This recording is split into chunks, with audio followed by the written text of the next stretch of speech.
আজকে বিশ্বনাথ সে হচ্ছে টিএমসি এর হচ্ছে প্রধান, মনিরুল কার্যকারী সভাপতি, তারা এখন কোথায়? নওশাদ ভাই যেদিন মাঠে নেমেছিল সেদিন আমি মাঠে নেমেছিলাম।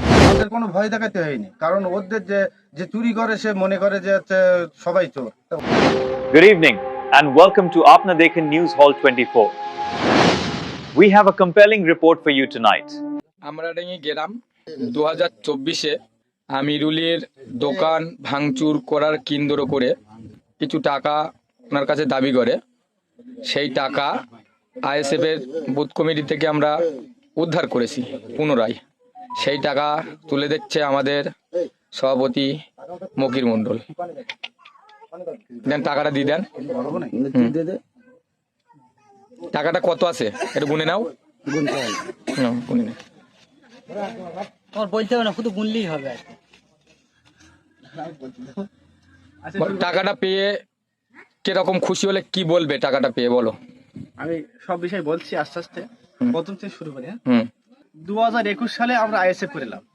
ভাইজান নওশাদ ভাই যেদিন মাঠে নেমেছিল সেদিন আমি মাঠে নেমেছিলাম যে আইএসএফ করার জন্য। কিন্তু আমরা আইএসএফ করার জন্য যে আমরা সংসার চালানোর জন্য রাজনীতি লেভেল লাভিনি, সমাজ পরিবর্তন করার জন্য আমরা রাজনীতি লেভেলাম। তাই জন্য আমাদের 2024 যখনই হারিয়ে যায় তখনই টিএমসির হারমানের বাহিনীরা আমাদের দোকানগুলো বন্ধ করে দেয় এবং ঘেরিগুলো লুট করার পরে আমাদের কি বললো, তোমাদের টাকা দিতে হবে, এতগুলো টাকা দিতে হবে, দোকান খোলার জন্য 20,000 টাকা দিতে হবে। সেই 20,000 টাকা আমি 11 মিটালাম। মেটানোর পরেও জানি আমার ঘেরিটাও ফেরত দেবে, কিন্তু তাও দিল না। সেই ঘেরিতে আমার বেড জল টানলো, সেই ঘেরি ফেরত নিতে গেলে আবার আমার 4,000 টাকা দিতে আছে। ঠিক আছে, তাই এই বলে আমার বক্তব্য শেষ করলো।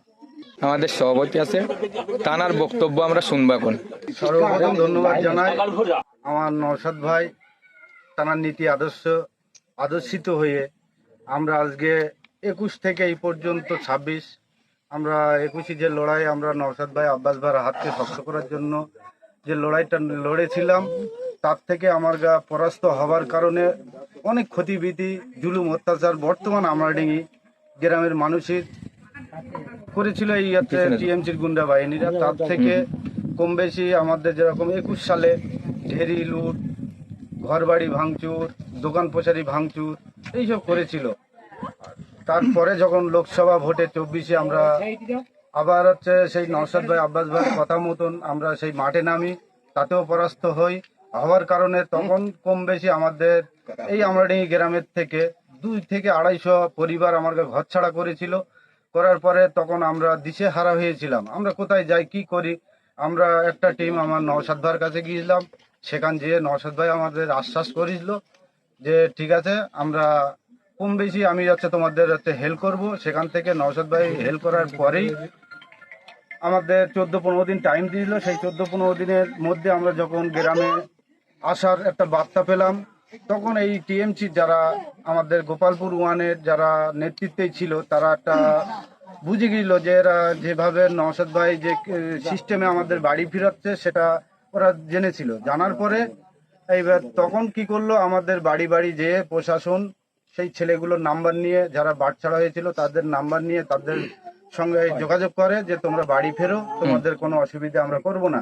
এটা মাত্রই আমাদের নওশাদ ভাইয়ের কৃতিত্ব, যার জন্য আমরা বাড়ি ফেরার আর সেই সুযোগটাই এই টিএমসির কিছু হারমাত যারা লুটেরা তারাই সেই সুযোগটা ধরে নিয়ে কি করলো, তাদের কাছে অফার দিল তোমরা বাড়ি ফেরো, তোমার 20,000 দিতে হবে, 10,000 দিতে হবে। তারা গ্রামে ফেরার জন্য লাস্টে সেই দিতে তারা বাধ্য। এইবার গ্রামে যখন ফিরলো, কারু কাছ থেকে 5,000, কারু কাছ থেকে 10,000, কারু কাছ থেকে 15,000, যেটা বর্তমান দেখলেন তাদের কাছ থেকে উদ্ধার করে তাদের হাতে তুলে দিচ্ছি। এইভাবে তাদের কাছ থেকে টাকা নিয়েছিল। বর্তমান তারপরে যখন তারা ওদিক থেকে টাকা পয়সা নিয়ে যখন তারা বাড়ি ফিরলো, কারুর দোকান আছে, কারুর ঘেরি আছে, সেগুলো তাদের কাছে কবজায় রেখে দিল। ঘেরি নিতে গেলে আলাদা টাকা দিতে হবে, ওই দোকান খুলতে গেলে আলাদা টাকা দিতে হবে, আবার সেই দোকানের ধার্য করলো, ঘেরির ধার্য করলো, এইভাবে অত্যাচার শুরু করলো।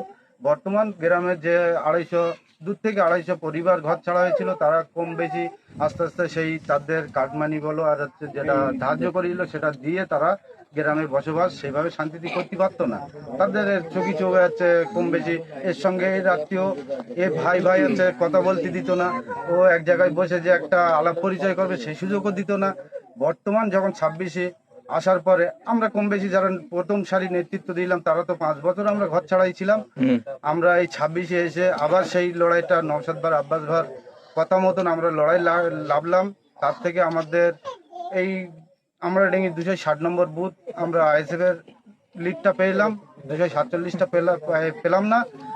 তারপরে কি হলো, যখন 26-এ এই যেটা রেজাল্ট আউট হলো, হওয়ার পরে দেখলাম এই টিএমসি যে শাসক দল তারা কম বেশি হারির কারণে আজ বিজেপি ক্ষমতায় আসার পরে তাদের মেরুদণ্ডের হাড় ভেঙে গেল। তার থেকে আমরা একটু নিঃশ্বাস ফেললাম, ফিরে আমাদের জায়গায় আমরা সেইটা ফিরে পাওয়ার অধিকার আমরা হচ্ছে নওশাদ ভাই যেভাবে সিস্টেমে আমাদের বলে দিয়েছে, কারুর মেরে ধরে নয়, কারুর হচ্ছে আঘাত এনে নয়। তবে তাদের গ্রামের মানুষ যদি কারুর একটা চোখ তারা কানা করে রেখেছে, আমরা যদি আরেকটা কানা করি তাহলে তো সে অন্ধ হয়ে যাবে। যার জন্য আমরা কমবেই 4 তারিখের পর থেকে এই পর্যন্ত তাদের কাছে একটাই বার্তা দিয়েছি, তোমরা গ্রামের মানুষ আমাদের কাছে আসো, এক জায়গায় বসি, সমাধান করি, আমাদের যেগুলো আপনারা নিয়েছেন সেগুলো আমাদের ফিরিয়ে দিতে হবে। এই 4 তারিখ এই 1 মাসের ঊর্ধ্বে হয়ে গেল, অনেক মানুষ এসে তারা তাদের জিনিসগুলো সম্পূর্ণ ফিরিয়ে দিয়েছে।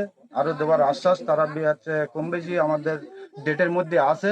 তবে কিছু কিছু কালপিট যারা আছে তারা তো গ্রাম ছাড়া বাড় ছাড়া হয়ে আছে, তারা দেওয়ার আশা তাদের নেই। তার জন্য তাদের বিষয়টা নওশাদ ভাইকে জানাবো, তাদের যে পদক্ষেপে নিতে বলবে সেই পদক্ষেপই নিয়ে আমরা সেইভাবে কাজ করব, এই বলে আমার। আপনার কাছে জানতে চাইবো, আপনি যে বললেন যে গ্রাম ছাড়া বাদ ছাড়া, তো আইএসএফ এর তরফ থেকে আপনারা কি তাদেরকে তাড়িয়ে দিয়েছেন না স্বইচ্ছায় চলে গিয়েছে? না, ওরা যে কম বেশি 21, 24, 26 যে অত্যাচার ওরা করেছিল, ওরা জেনে রেখেছে যে আমরা যে অত্যাচার করেছি আমাদেরও সেই অত্যাচার করবে। এই কারণে ওরা ভয়ে চলে গেছে, আমাদের কোনো ভয় দেখাতে হয়নি। কারণ ওদের যে চুরি করে সে মনে করে যে হচ্ছে সবাই চোর, তা ওরাও কম বেশি যেটা করে রেখেছে, ওরাও ভেবে লেছে যে এরাও হয়তো সেইটা করবে। তাই যদি করতাম তাহলে আমার গ্রামে হয়তো ওরা যে টিএমসি নামক যেসব মানুষগুলো ছিল তারা আর বাস করতে পারতো না, তাদের তো আহ্বান করেছি। বর্তমানে এখানে এখনো পর্যন্ত বুথ সভাপতি গ্রামে আছে, 2 মেম্বার গ্রামে আছে। তবে যারা অত্যাচার বেশি করেছে তারাই ভয়ে চলে গেছে, যে জানে আমাদেরও এইভাবে করবে। তাহলে আপনার বক্তব্য যে টিএমসি দুষ্কৃতী বাহিনীরা তানাদের নিজে ইচ্ছায় চলে গিয়েছে, মানে ওরা এত দুষ্কৃতি করেছে গ্রামে এই আমরাডাঙ্গিকে কেন্দ্র করে, তানারা নিজে থেকে গ্রাম ছাড়তে বাধ্য হয়েছে, তাই তো? একদম একদম, এ তো কম বেশি আমরাডাঙ্গির বিষয় না। গোপালপুর 1 নম্বরটাই ধরি, আমি হাড়বাও দিকে ছেড়ে দিলাম, গোপালপুর 1 নম্বরটাই ধরি। আজকে বিশ্বনাথ সে হচ্ছে টিএমসি এর হচ্ছে প্রধান, মনিরুল কার্যকারী সভাপতি, তারা এখন কোথায়? তারা তো হচ্ছে চলে গেছে। তাদের কি তাড়িয়েছে? কেউ তাড়ায়নি। কেন তাড়ায়নি? তারা জানে আমরা এই যা করেছি আমাদের অস্তিত্ব এখন আর নেই, যার জন্য তারা নিজের থেকেই সব হচ্ছে চলে গেছে। তা আমরা ডেঙ্গে ওই রকম ঘটনা ঘটতেছে, তাদের পাততলায় মাটি যখন সরে গেছে, ব্লক নেতৃত্ব নেই, অঞ্চল নেতৃত্ব নেই, তো বুথরিয়ার হচ্ছে এইসব হারমাতেরা কি করে দাঁড়াবে? তার জন্য তারা নিজের পায়ে নিজে হচ্ছে সরে গেছে, এতে কারোর হচ্ছে তাড়ানোরও প্রয়োজন হয়নি। আর যদি সেই রকম আমরা মনোবৃত্তি করতাম, তাদের টিএমসি নামক আমার বোয়ালমারি 500 বিঘে সম্পত্তি আছে, এই টিএমসি ছেলেরাই করে। কিন্তু একটা কোনো ঘেরি লুট বড় তালাশ বড় কোনো কিছু করা হয়নি। আর আমরা সে নীতি আদর্শ নওশাদ ভাই শেখায়নি, আব্বাস ভাই শেখায়নি। আইএসএফ জিন্দাবাদ, জিন্দাবাদ জিন্দাবাদ আইএসএফ জিন্দাবাদ, জিন্দাবাদ জিন্দাবাদ নওশাদ ভাইজান জিন্দাবাদ, জিন্দাবাদ জিন্দাবাদ আব্বাস ভাইজান জিন্দাবাদ, জিন্দাবাদ জিন্দাবাদ। আমাদের সভাপতিটা